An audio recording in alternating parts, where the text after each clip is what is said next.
Hello dear friends, this is your personal English coach Professor DC, and in this video we will be understanding Act 2 Scene 1 of the world famous play The Tempest, written by William Shakespeare. If in case you have not seen my previous videos where I explained Act 1 Scene 1 and Act 1 Scene 2, please do that first, because if you don't, then you will not be able to correlate the events that are unfolding gradually.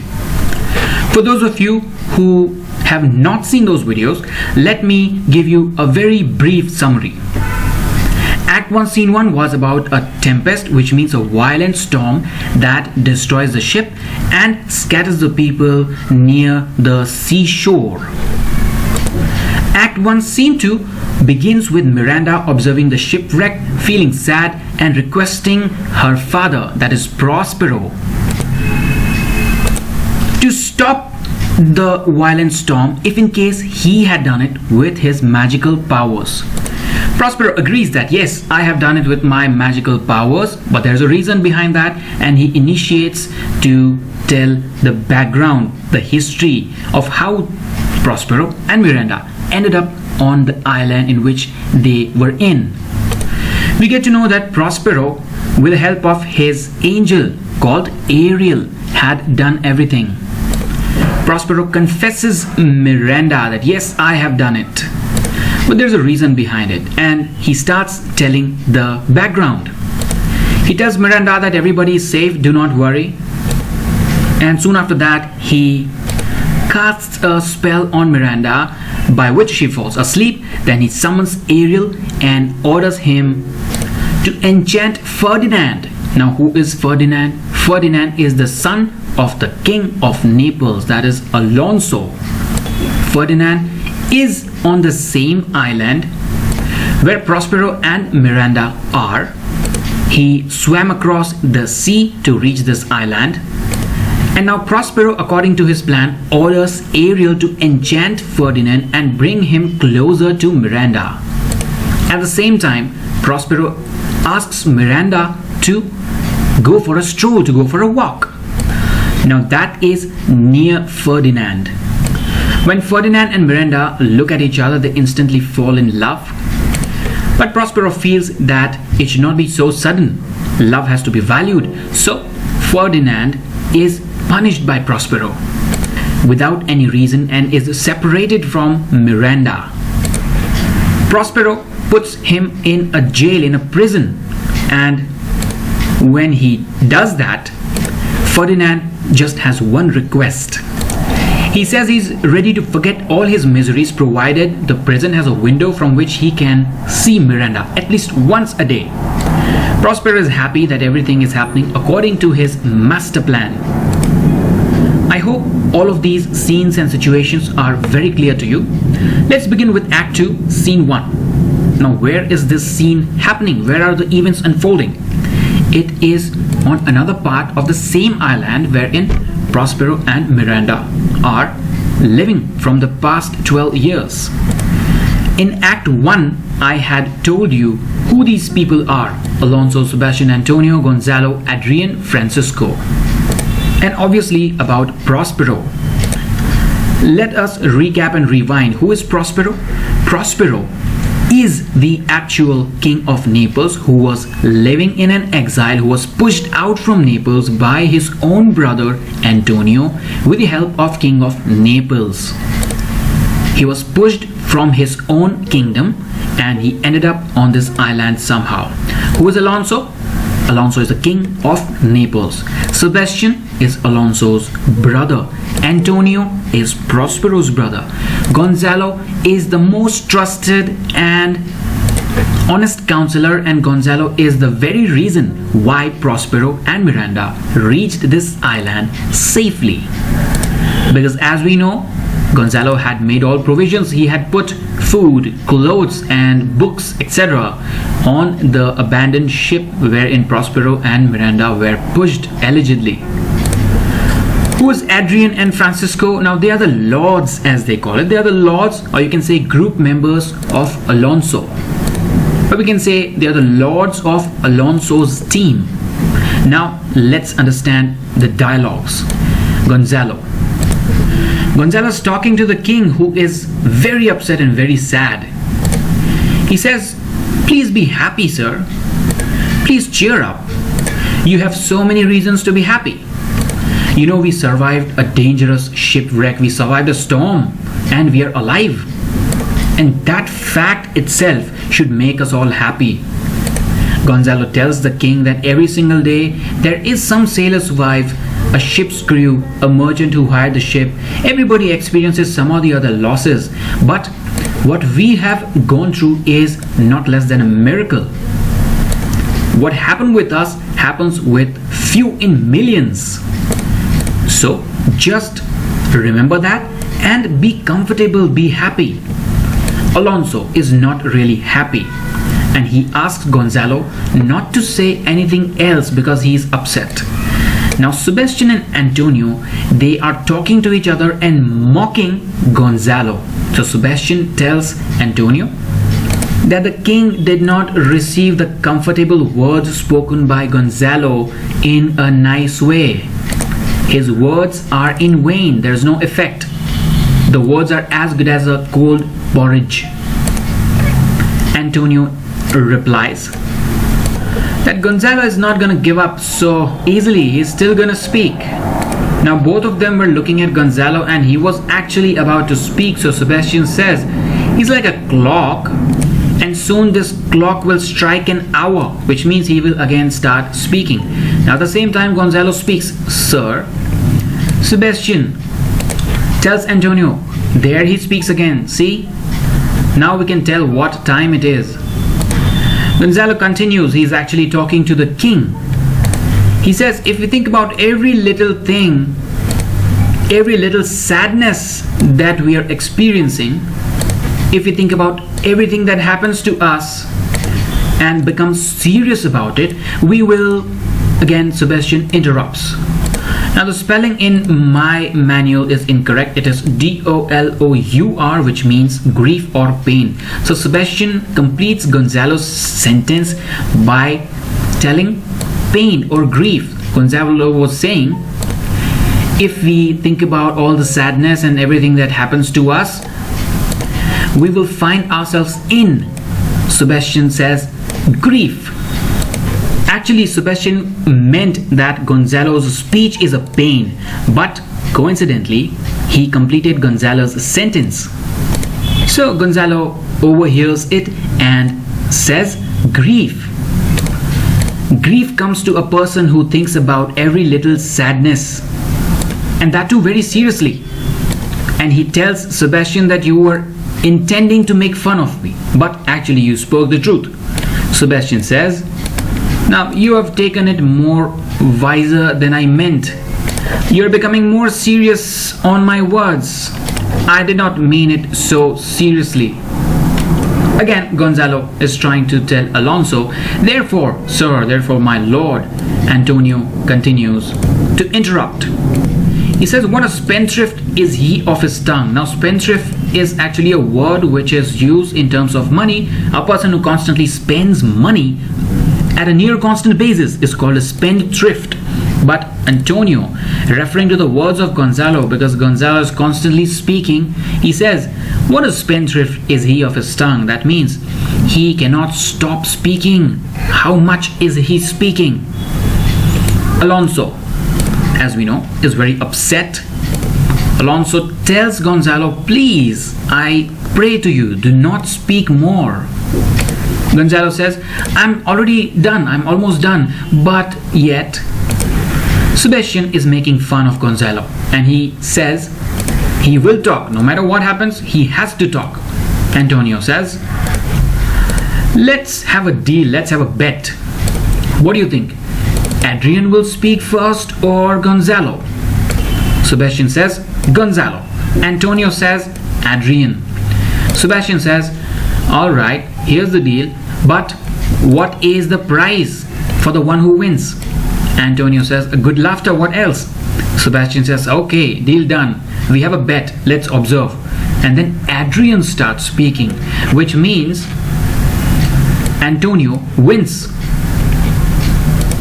Adrian says, though this island seemed to be lonely, Sebastian starts laughing and he says, Antonio, you have won the bet. Adrian continues. He was saying that though this island seemed lonely, and now he said uninhabitable, almost inaccessible. Adrian is trying to say that the island is lonely and very few people can live on it, and there are not many things accessible to a common man. And Sebastian is trying to predict what Adrian will say, and Sebastian predicts yet, and Adrian actually speaks yet.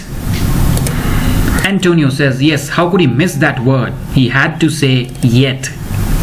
Adrian continues, it must needs be of subtle, tender and delicate temperance, which means he is referring to the atmosphere, the temperature of the island, the climate of the island. Adrian says that the island must be having a tender and a mild climate, a temperate climate.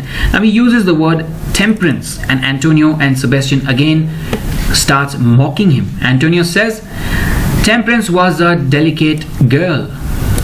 She was a nice girl. Sebastian says yes, she was a fine girl and she was tender too. Adrian continues, the air in here is sweet. The air in here is fresh. Now Sebastian and Antonio do not agree to it, and they say the air looks as if it comes out from rotten lungs. Antonio says it's stinking like a swamp in here. Now Sebastian and Antonio are contradicting to what Adrian and Gonzalo has to say, and we know they are making fun of them. Gonzalo says, and he observes that on this island everything was advantageous to life. Antonio again contradicts and says, yes, everything is advantageous, but you cannot live here. Yeah, this is the sentence. Sebastian says, there are very little resources by which a person can live on this island. Now Gonzalo is observing the grass, and he is amazed to find that the grass is so lush, green and lusty. He says, how lush and lusty the grass looks, how green. Antonio says, this man has to observe everything. And then he again contradicts. He says the ground is actually brown. Sebastian says with a little bit of green in it. Then Antonio again thinks, this man Gonzalo, he does not miss much. He has to observe every little thing. Sebastian replies by making fun of Gonzalo and tells Antonio that he does observe everything but gets everything mistaken. He gets everything wrong. Gonzalo continues, but the rarity of this island, the most incredible thing which is beyond credit is... Sebastian interrupts and he says, as most of the rarities are, just like most of the unbelievable things are. Gonzalo completes his sentence and he makes one very important observation. Gonzalo says that our garments, which means our clothes, were wet in the storm. They were drenched in sea. But now our garments are as fresh as new ones. They're looking like brand new. Antonio tells Sebastian that if our pockets could speak, our pockets would say that Gonzalo is a liar. Sebastian replies, yes, or very falsely pocket up his report, which means whatever he's saying, our pockets would stuff all these sentences that Gonzalo is speaking underneath them. Gonzalo continues. Now before we understand what Gonzalo is speaking here, I'll have to tell you the background. The king of Naples has a daughter which goes by the name of Claribel, and she married the king of Tunis in Africa. And these guys, this group that we are seeing from Act 1, Scene 1 itself, they went to Africa to attend the marriage of the king's daughter Claribel. And they were returning back and they were noticed by Prospero, and he raised the Tempest, etc., etc., etc. And then we are here. So now everybody is on the shore of this island. Antonio and Sebastian are mocking Gonzalo. King of Naples, Alonso, is pretty upset, is not speaking anything. Gonzalo is observing every little thing on the island, and now he observed the clothes, and he tells everyone that our clothes are brand new, they are fresh. They are as fresh as we first put them on in Claribel's marriage. Sebastian passes a remark which is a sort of a sarcasm. He says, what a sweet marriage and how nicely we are returning back. Now they were stuck in a storm and they were all in trouble. So he passed this sarcastic remark.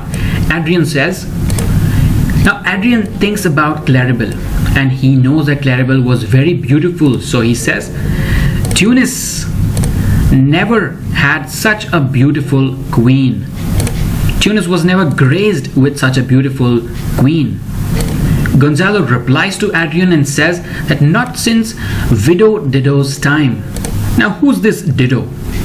Now it is said that Dido founded the city of Carthage on the coast of Africa. Now this is one of the Greek tales wherein Dido founded the city on the coast of Africa. So Antonio overhears Gonzalo and he tells Sebastian, why is Gonzalo addressing Dido as a widow? Sebastian is mocking Gonzalo and replies Antonio that now you should predict that he will say widower Aeneas. Now Aeneas was also a hero according to one of the Greek tales. Adrian says, why are you calling Dido a widow? He's talking to Gonzalo. And Adrian clarifies Gonzalo that Dido was of Carthage and not of Tunis. She belonged to Carthage. And Gonzalo clarifies in return. He says, the Tunis that you are thinking of was actually Carthage. Adrian is a little surprised and Gonzalo assures that yes, it was Carthage. Sebastian comments to Antonio. Sebastian tells Antonio that Gonzalo's words are more powerful than a miraculous musical instrument. And Sebastian also tells Antonio that if he says Carthage was here, that means it would have been here. Antonio replies, which is the next impossible thing he will make simple next. Sebastian replies that the next impossible thing he will do is carry this island to his house in his pocket and give it to his son as an apple. And Antonio mocks and replies that after having eaten the apple, the son would throw the seeds into the sea to grow more islands. Gonzalo overhears and says, yes, indeed. Antonio says, yes, yes, in a good time. Gonzalo continues to talk about his observation on the cloths.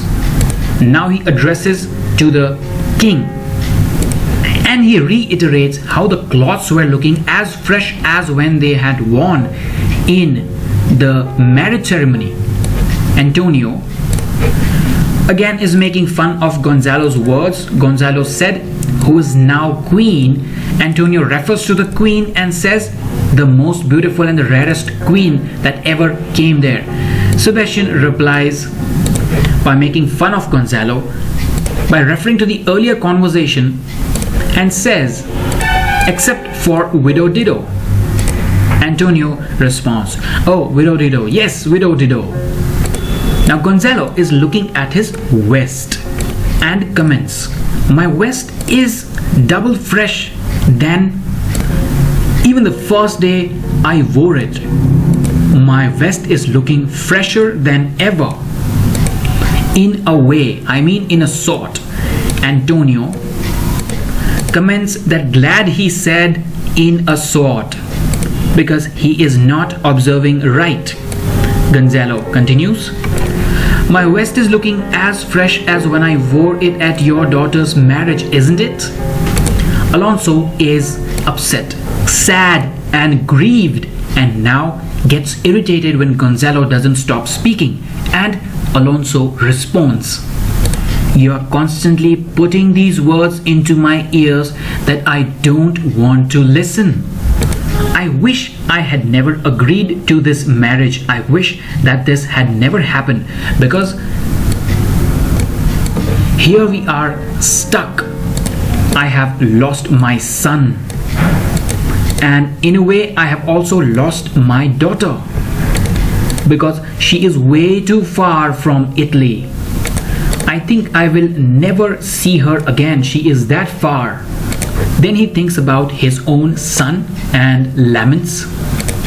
Oh, my dear son and the heir of Naples and of Milan, I don't know which strange fish might have eaten you up. Now, Alonso is thinking that Ferdinand is drowned already and died. So he's thinking which fish might have eaten you up already. Francisco, one of the laws he commends, he says that Ferdinand may be alive because I saw him beating the waves very strongly under him, and he was riding on the back of those waves right through the water. The enmity of water waves he had flung aside, and he kept his head above the waves, above water, and he was giving lusty strokes. He was swimming very well. I had seen him, and I have no doubt that he would be alive. Alonso doesn't agree to Francisco. Alonso responds, no, he is gone. I think he's dead. Now friends, Sebastian is actually the villain here, and he speaks some negative things here. Sebastian blames the king directly. Sebastian says, sir, you are to blame for this great loss, you yourself, because you didn't get your daughter married to somebody from Europe. Instead, you lost her to an African. At least be grateful that she isn't here and she won't be around to remind you of all that we have lost.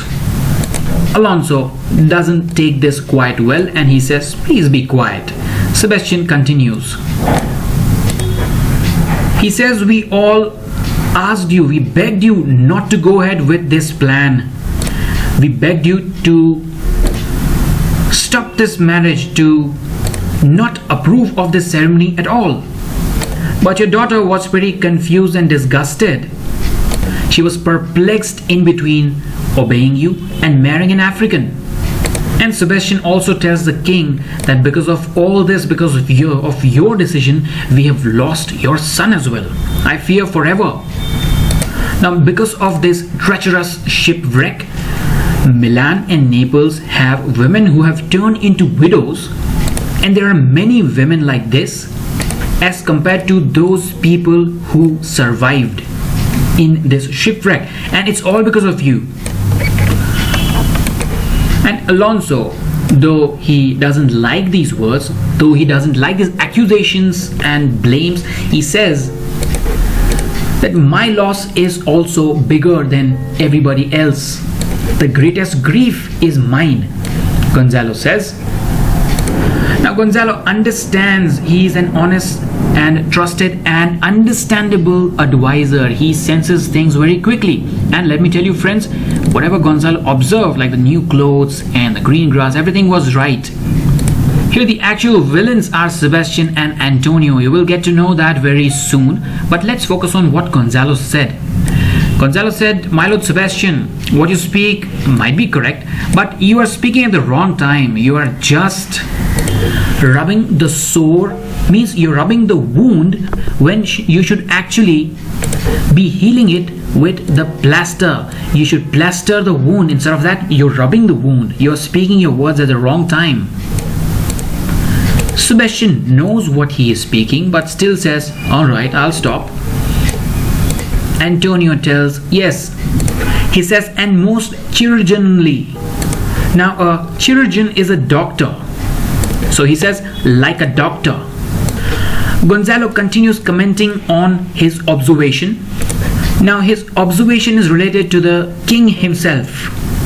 Gonzalo says, because you are cloudy, which means because you are sad, we are also sad. It is a foul weather in us all, good sir, when you are cloudy. It is sadness in us because you are sad. Sebastian questions, or we can say mocks, foul weather. Antonio says, very foul. Gonzalo speaks his thoughts out and says, if I had my own plantation on this island, my lord. Antonio and Sebastian overhears and mocks him by saying that he would grow weeds in it. Sebastian says, or docks or mallows, which means or bushes and thorns. Gonzalo continues, and if I also were the king on this island, you know what would I do? Sebastian comments in between and says he would not drink. He would escape being drunk for want of wine, because there's no wine here. Gonzalo continues, he was saying that if he had plantation and if he were the king, he would actually run it very differently than the usual way. He says there'll be no kind of traffic, which means there'll be no commerce or trade. There'll be no magistrates, or we can say administrators. There'll be no schooling or no studies, no reading, no literature. There would be nothing like rich and poor. There will be no servants, nothing like contracts or succession, bound of land, division of land. Not many people would work on the metal, no agriculture. There would be no occupation, and all of the people under my kingdom, under my rule, will be idle, would have been idle. But at the same time, they all will be innocent and pure human beings. And no sovereignty as well, no kingship. Sebastian mocks Gonzalo by saying that this man wants to be a king, where he says there'll be no kingship.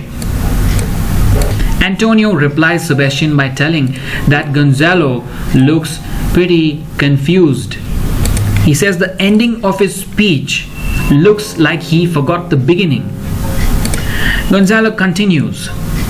He says, if I was the king of this place, if I ruled this place, I would produce everything without sweat and hard work. And there would be nothing like treason, felony, sword, knife, gun. So there'll be no crimes or weapons around. And this commodity produced without any hard work or sweat or endeavor will be shared by all. And nature will produce things in abundance, and it will feed my innocent people. Sebastian mocks and says there'll be no marriage as well. Antonio replies Sebastian and says, no, everybody will be idle. There'll be only wars, which means dishonest women and dishonest men. Gonzalo says, I would rule it with such a perfection that it will be more excellent than even the golden age. Sebastian makes fun and says, God save his majesty. Antonio adds to that and says, long live Gonzalo. And Gonzalo is speaking to the king. He continues. He says, do you mark me? Are you paying attention to me, sir? As we know, Alonso is already depressed, and he responds, he says, please don't speak anymore. Whatever you are saying doesn't make any sense. Gonzalo says, you're very right, my highness. I was talking for a purpose. I thought that these gentlemen would have a good laugh, because they have a habit of laughing at empty words. They have a habit of laughing at things which don't really make sense. Antonio said, it was not the words on which we were laughing. It was you on which we were laughing. It was you who we laughed at. Gonzalo says, I'm anyway nobody for you, so you can go ahead and laugh at nobody. And you can laugh at my words which make no sense. You can laugh a little more. Antonio says, what a blow was there given, which means his reply was sharp and hard-hitting. Sebastian replies Antonio and says, too bad. That his response made no sense. So friends, here we see that Gonzalo had an intention of making everyone laugh, and that's the reason he was trying to make up things like, if he ruled this island, how would it be? He thought he would create some lighter mood because everybody was tensed and depressed, and at the same time, Sebastian and Antonio are mocking him constantly. Gonzalo continues, he says, "You both are very strong people. You have the ability to lift the whole moon if it was stuck at one place for 5 long weeks." Now, in the midst of these arguments, Ariel enters. Obviously, Ariel is invisible and Ariel is playing some music. And the argument between these three people continues. Sebastian responds to Gonzalo's comment. He says, yes, we would lift up the moon, we would give it a shove and then go for a bat falling. Meaning bird hunting. We would lift the moon, and once you have done lifting the moon, we'll go for bird hunting. Antonio tells Gonzalo, no, good Lord, please do not be angry. Please don't be angry with us, my lord. Gonzalo says, no, I'm not angry on you guys. I know for sure that you are not my enemy. You have got nothing against me. But please, I request you one thing. Will you please laugh me to sleep? I'm feeling very sleepy. Antonio says, all right, you can go to sleep and you can listen to us as well, laughing. Now friends, here we know that Ariel has come into picture, invisible, and these men are talking. Ariel casts a spell on everybody, and the first one to be affected is Gonzalo. So Gonzalo goes to sleep. In fact, everybody, the whole team goes to sleep except Alonso, Sebastian and Antonio. Because of Ariel's music, Alonso couldn't understand all these things. He couldn't understand how everyone can fall asleep so soon, and that too suddenly. He wishes to go to sleep just like everybody else. He says, I wish my eyes also were so heavy that I could sleep for some time and put a period to my thoughts for few minutes. And then he says, I think my eyes are also getting heavy. Sebastian says, both of us are here. Sebastian says, please do not omit the heavy offer of it, which means do not ignore sleeping, because the person who is in sorrow can hardly sleep. And when the same person is feeling sleepy, you should definitely go to sleep. When the same person is sleepy, that person should go for it. It is a comforter. If you sleep, you'll feel better. So go to sleep. Antonio says, both of us will guard you, will take care of you while you take rest, and we will make sure that you are safe. Now, because of Ariel's music, because of Ariel's magical cast, we know everyone had already fallen asleep except these three people, and finally it was Alonso's turn to go to sleep. And then he says, thank you, Sebastian, thank you, Antonio, I appreciate your help. I am going to sleep. I'm feeling very sleepy. Alonso also goes to sleep, and Ariel exits from there. Now, Sebastian wonders how strange it is that drowsiness has possessed everybody. How strange it is that everybody has fallen to sleep. Antonio says, maybe it's because of the climate in here that everybody is sleepy. Sebastian says that, alright, if you're saying that the climate is making us sleepy, I don't feel sleepy. I'm not at all sleepy. Now friends, Antonio is the villain here. Antonio has some evil thoughts. You know, just like in the movie, a villain has evil thoughts, and when we're watching a movie, we feel as if there should be a hero who can bring a turn and stop this villain. So what are Antonio's thoughts here? Listen to me very carefully. Antonio says, I am also not feeling sleepy. I'm wide awake. And they are all sleepy as if they had planned to sleep once they reach here. It is as if they were struck by a thunderstroke or lightning, we can say. Then he speaks something that makes Sebastian think. Sebastian, just think about this. What might happen? What might happen let me just tell you. I shouldn't speak more, but I'm just wondering, I'm just thinking. I can see in your face, an occasion speaks to you, an opportunity is waiting for you. And in my imagination, I can see that you are wearing a crown. Sebastian couldn't understand this. He questions Antonio and says, "Are you talking in sleep? Are you dreaming or awake? What are you talking about?" Antonio, "Do you not hear me speak? You can hear me speak clearly." Sebastian says, "I do, and it sounds as if you are talking in your sleep." "What is it thou didst say? What is it that you said? What did you just say? I find it really strange that you are sleepy and yet your eyes are wide open, you're standing, speaking and moving. I find this behavior strange." Antonio responds, "Dear Sebastian, you are letting your fortune sleep. You are the one who's letting this opportunity pass by just like that. It's time you should act on it." Sebastian still is in wonder.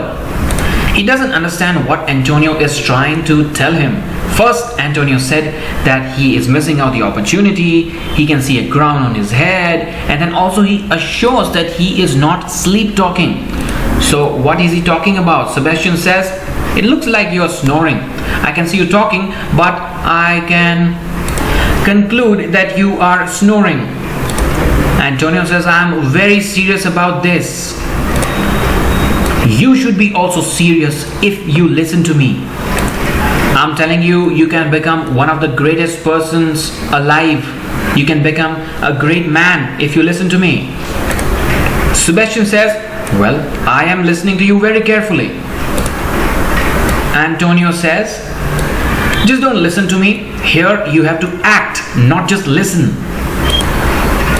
Sebastian says, "Do so. Yes, you can teach me what to do. Because I am lazy and that is hereditary, and so you need to tell me exactly what I need to do." Antonio then responds. Antonio, taking a deep sigh, responds, "If only you knew how close you were to success. Even when you are mocking me, the more you are mocking about it, the more vividly I feel how serious this matter is. Ebbing men, which means lazy people, usually sit at the bottom. But you, my lord, deserve to be on top." Sebastian says, "Please continue speaking." Pretty is please. Sebastian says, "I can look in your eyes and cheeks, and they claim that you have something serious to talk about. And I can feel that you are hesitating. You have a lot of difficulty in telling me. Please tell me what you're trying to say." Antonio continues, "I'm trying to tell you this, sir." Now you can imagine the situation. The whole group, Alonso's team, is asleep except these two.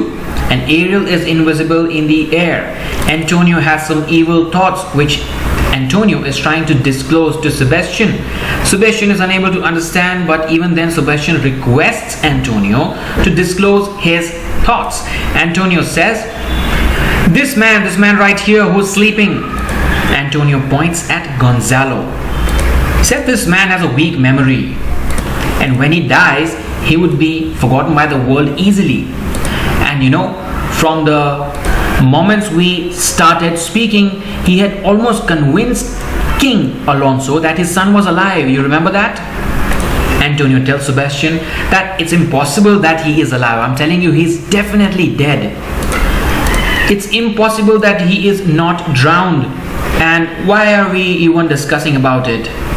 About the king's son. And it's impossible for us to think that he is swimming when he is dead. Sebastian agrees. He says, "I have no hope. That man Ferdinand is definitely drowned." "You are right. I agree with you."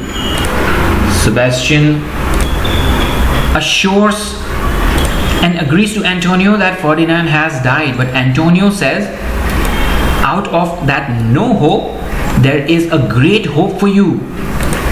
There is a hope so high that even ambition cannot pierce a wink beyond, which means your no hope is a way to another hope which could bring you to greatest glory of all times.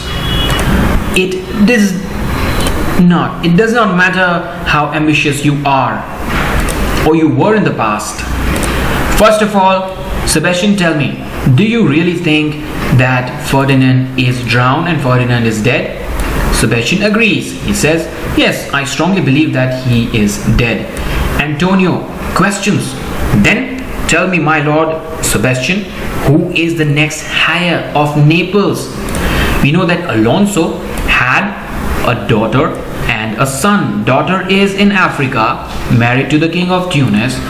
His son, the true heir of Naples, is drowned. And Antonio questions Sebastian, then tell me, who's the next heir of Naples? Sebastian says, of course his daughter, Claribel. Antonio finds it funny because he tells Sebastian, he thinks about Sebastian's reply and tells Sebastian that Claribel, now she's the queen of Tunis, living at another part of the world, at the edge of the world, and she is not even reachable even by mail services. She is living 10 leagues beyond a man's life. She can't even receive a letter, she is that far, unless the son were post. If we write her a letter, then that letter would take so long that a baby would grow old enough to shave. Antonio tells Sebastian that she, because of whom we suffered this horrible storm, is alive. And let me tell you, Antonio tells Sebastian, let me tell you, she was a part of our destiny. She was here and all these events unfolded because there was an opportunity for us to act on. All of this happened for a reason. There was an opportunity. Sebastian is still not able to understand. He says, what is all of this that you're saying? How do you say all this? I agree with you that my brother's daughter is actually the queen of Tunis, but she's also a heir of Naples. And I also agree with you that these two places, Naples and Tunis, are way too far. Antonio says that those two places are so far, those two places as in Tunis and Naples, that every cubit, now cubit is a measurement unit which is just equal to 1 forearm. Antonio says that every cubit between these two places cry out. Every cubit shouts, how shall that Claribel measure us back to Naples? How is it possible for Claribel to come back to Naples?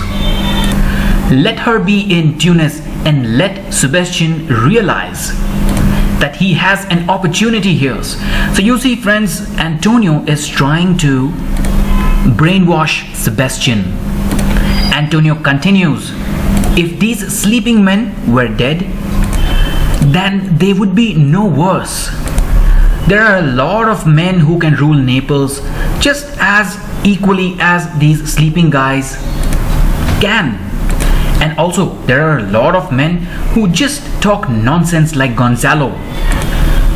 I wish I could explain all of this to you in depth, and I wish I could make myself more clear. I wish you thought just as I do. And these people are just sleeping to give you an opportunity. Do you really understand me? Sebastian, I think I understand you now. And does this thought of opportunity and good luck and good fortune make you contented, make you happy? Sebastian responds, I remember what you did to your own brother, Prospero. I remember how you took away his throne, Antonio. Yes, that is right. Look how my royal clothes sit upon me. Look how I have worn them. They look so feathery than ever before. I had an equal reputation to my brother's servants, but now the same servants work for me. Sebastian thinks and questions, but don't you feel guilty about what you've done? What about your conscience? It's actually pronounced as conscience. So Sebastian says, what about your conscience?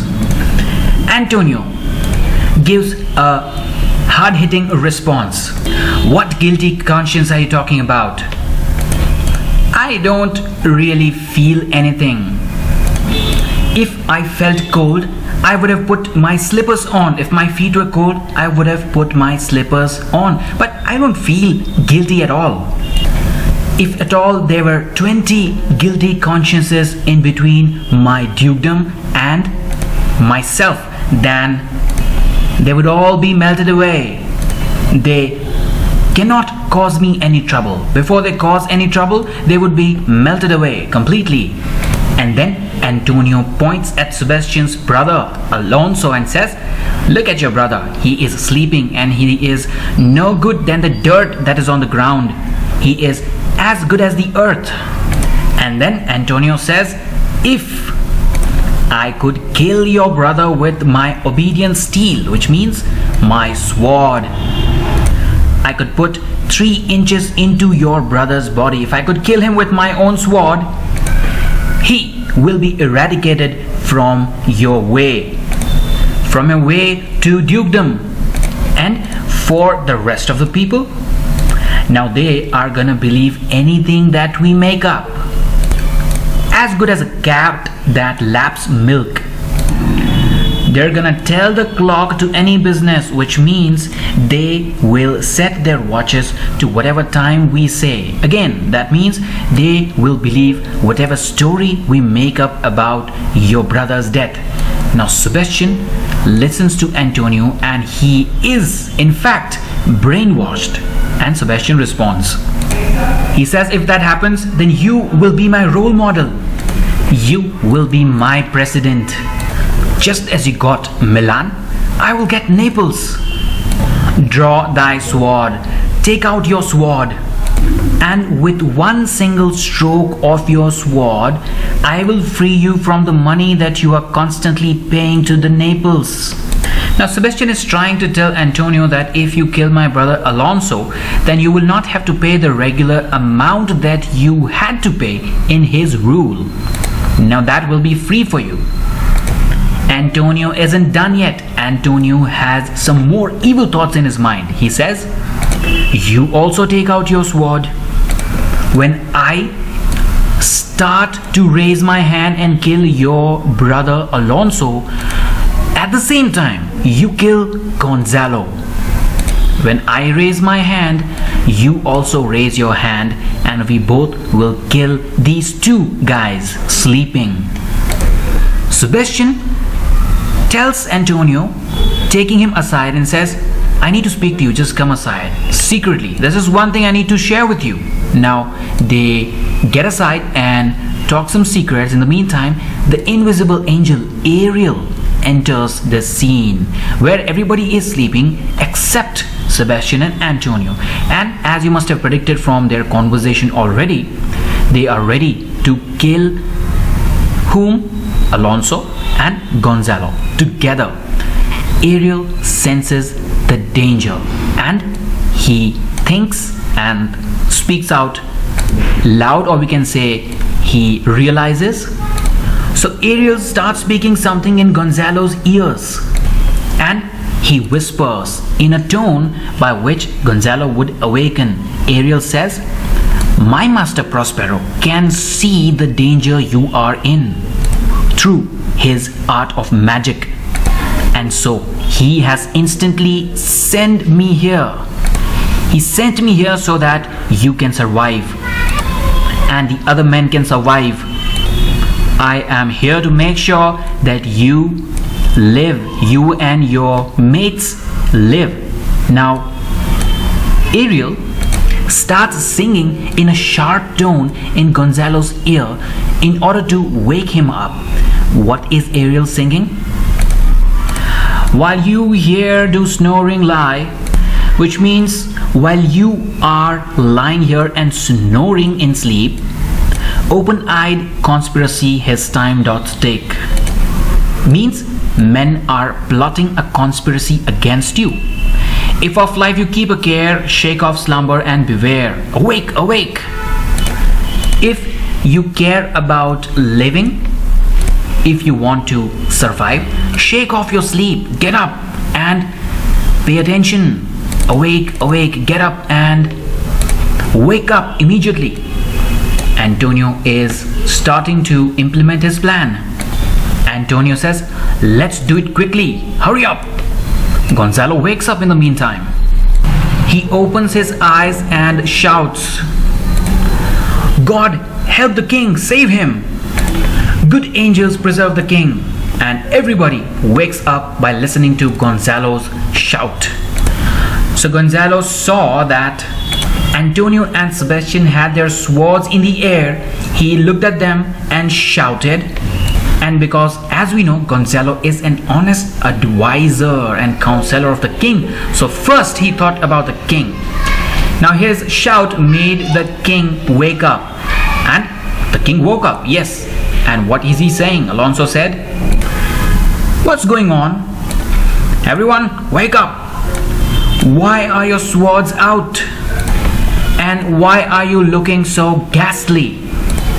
Gonzalo counter questions. He says, what's the matter? Now Sebastian and Antonio are in a trap. Sebastian immediately cooks up a story in shame. Sebastian said, oh, when you all were sleeping, you know what? We heard a hollow burst of bellowing like bulls, or rather lions. We heard some noise, some roaring like lions and bulls. Did you hear them? We heard it very clearly and the roar was terrible. Alonso said, I heard nothing. Antonio is trying to support Sebastian. He says, it was such a scary roar that it could have made an earthquake. Definitely, it was a roar of whole herd of lions. There was a group of lions whom we heard, and therefore we took out our swords. Alonso is skeptical. He questions. He said, Gonzalo, did you hear such a roar, such a loud roar as they are describing? Gonzalo responds.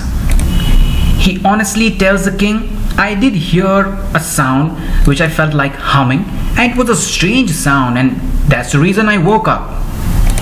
And after waking up, I immediately woke you up as soon as my eyes opened. Now I saw that these guys had their swords drawn, but I can say that there was a noise, yes, that I'm sure of. Then Gonzalo tells the king that it is better that we are constantly guarded, or best thing is we should leave this place and pull out our weapons. Alonso agrees to Gonzalo and says, all right, Gonzalo, I agree with you. Please lead us away from this ground. And let's keep walking and look out for my son in case he is here somewhere. Gonzalo agrees and says, may God protect him, who, Ferdinand, from such beasts which Sebastian and Antonio were describing. And Gonzalo also affirms Alonso that for sure he is on this island. I'll tell you, he is on this island for sure. Do not worry. Alonso says, please guide us and get us out of this area. Ariel is happy about whatever happened. Ariel says, Prospero my lord shall know whatever I have done. And then in his own mind, Ariel says, go ahead, king, and look out for your son.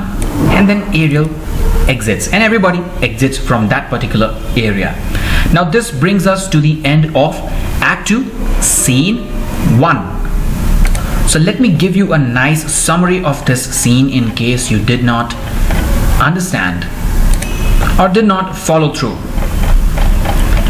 It's a little bit lengthier as compared to the Act 1, Scene 1 and Act 2, Scene 2.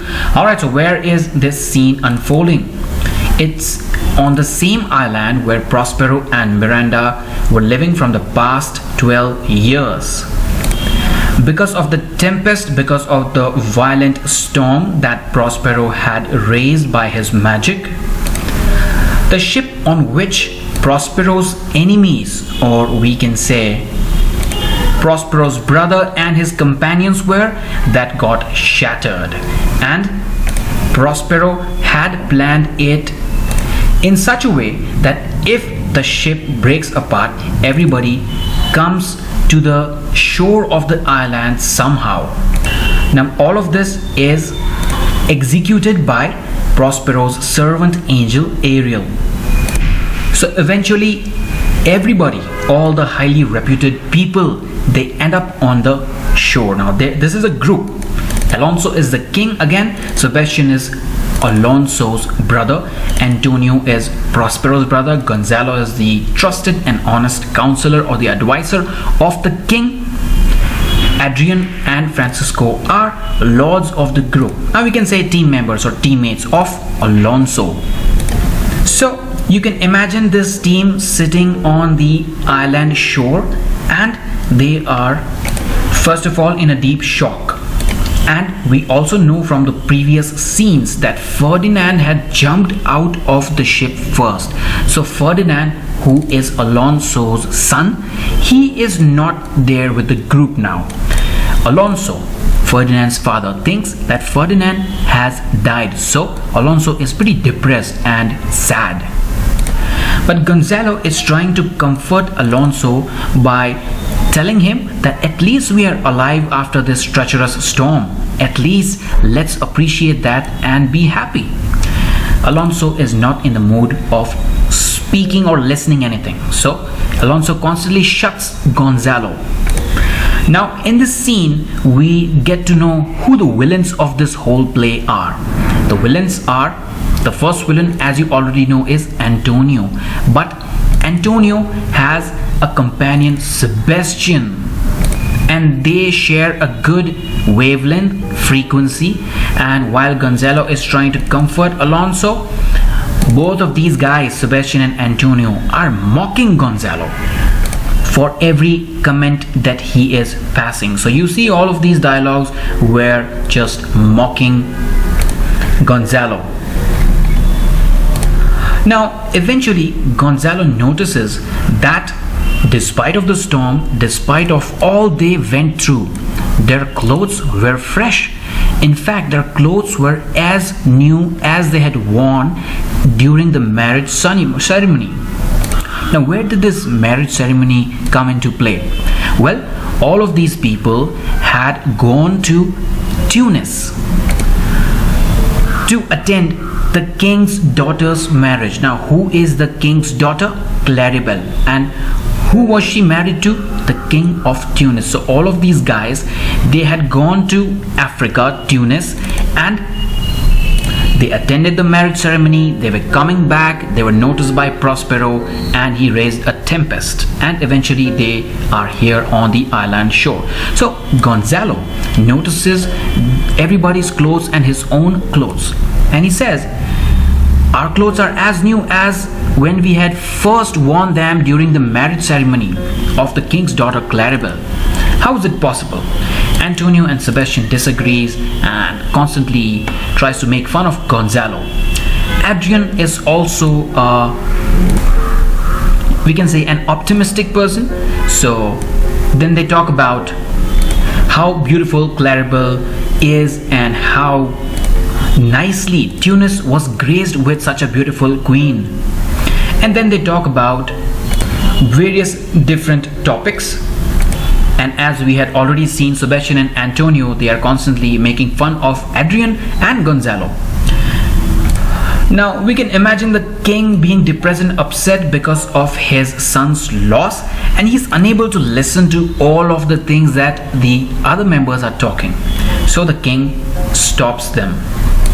Francisco tells the king that he had seen Ferdinand swimming so hard and with all the strength that he had, and Francisco assures the king that he will be alive. Alonso is not ready to believe. Now Sebastian, the villain number 2 of this play, Sebastian says, and he actually hurts Alonso, the king, by saying that whatever happened is because of you. If you had not sent your daughter to Africa, we would not have been in this situation. Gonzalo stops him by saying that you are speaking at the wrong time. You are rubbing the sore, you're rubbing the injury, when you should actually be bringing the plaster. And then they talk about the weather, and then they talk about random topics. So Gonzalo is trying to comfort the king by talking about different topics. Gonzalo is trying to divert the king's attention by telling what would happen if he ruled the island on which they were right now. And he is mocked by Sebastian and Antonio constantly, and it is till here. Then we noticed that Ariel comes into play, and of course Ariel is invisible, and Ariel has this habit of playing a solemn music which puts people to sleep. So everybody gradually starts sleeping, everybody starts feeling heavy. Only 3 of the team members, Alonso, Sebastian and Antonio, are awake till this point, and Alonso is unable to believe. How is it possible that everybody went to sleep? And then Alonso also says that my eyes are also getting heavy, so I also feel like sleeping. Sebastian assures the king that while Alonso is sleeping, he and Antonio will be guarding the team and the king. So Sebastian and Antonio tells the king to go to sleep without any fear. Now, while Alonso sleeps and Ariel leaves the area, these two starts making up a conspiracy. Now, what is the conspiracy? We already know that Antonio, how he snatched away Prospero's dukedom and Prospero's kingdom, and how he made himself the king of Milan.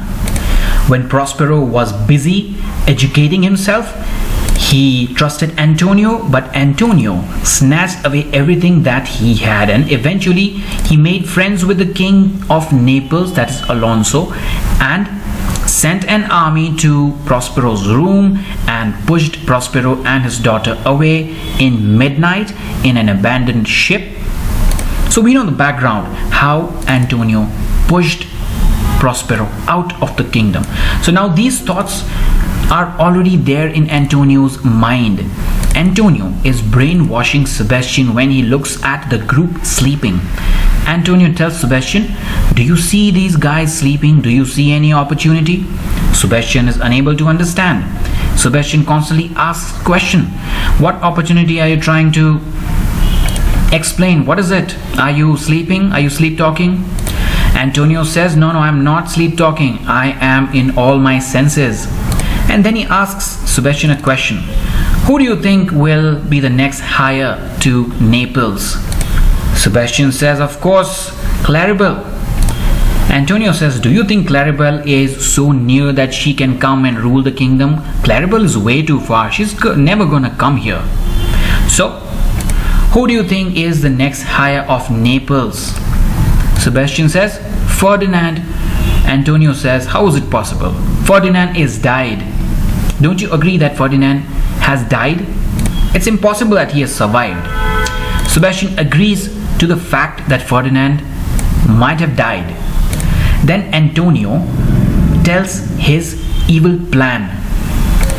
Antonio tells Sebastian that if you kill your brother, that is Alonso, then you can be the next heir of Naples. Just imagine what would happen if your brother Alonso is dead.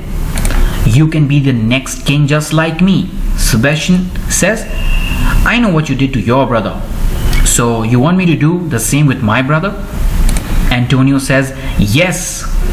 Look at me, how great I am feeling right now when I pushed Prospero out of his kingdom.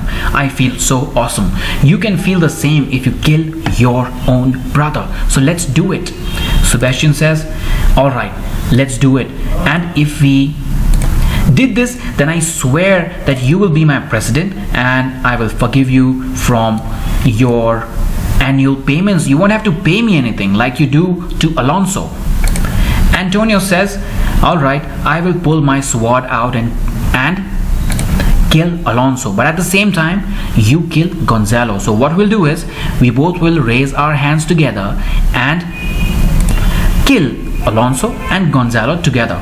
But we know that Prospero is aware about whatever is going on. Prospero knows magic, so he sees everything standing remotely somewhere else on the island and immediately senses danger. So Prospero sends Ariel, and Ariel is invisible. Ariel enters the scene and Ariel speaks some very sharp words in Gonzalo's ear to wake him up. Gonzalo opens his eyes and sees two men who has drawn the swords in the air ready to kill people and shouts. His shout wakes up the king. The king asks question, why have you drawn out your swords? Sebastian and Antonio are ashamed and makes up a story. We heard a loud roar of lions and bulls and we thought of protecting you, and so we pulled out our swords. Alonso questions Gonzalo, did you hear such sounds? Gonzalo said, yes, I did hear some humming which woke me up, but I can tell you that there are some sounds here. I did hear some sounds. It's better that we leave this place and move away from here. Alonso agrees to Gonzalo and asks him to lead the team somewhere else, and Ariel is happy about whatever happened, and Ariel is aware that Prospero will be happy once he gets to know that because of Ariel, Gonzalo and Alonso survive, and everybody leaves that area. So friends, I hope you've understood this scene. It's pretty easy to understand, but I would request you to remember this play as a story and not chase important questions or important dialogues. Just remember this as a story and you'll easily write all the answers. I thank you for watching and I hope you have a wonderful day.